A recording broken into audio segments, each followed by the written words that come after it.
Alright guys, in this video we're going to talk about HTML DOM and JavaScript. What is HTML DOM? HTML DOM allows programmer to change, remove, add to HTML element. You know?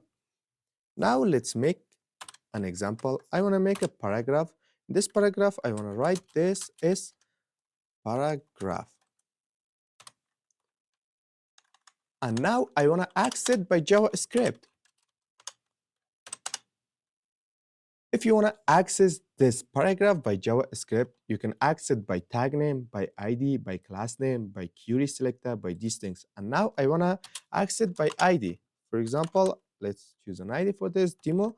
And after that, let's access to this paragraph, to this HTML element in JavaScript.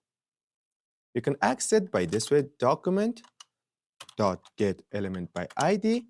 Inside the ID, you can put the ID of your HTML element, demo.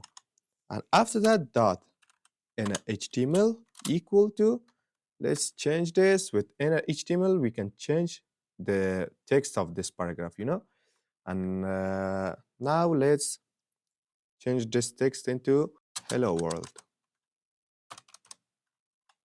Now let's see. Look, it changed into hello world. This HTML DOM. With HTML DOM, we can change, add, remove HTML element. These are called HTML DOM API because HTML DOM API is a set of methods that provide by browser to interact with HTML DOM.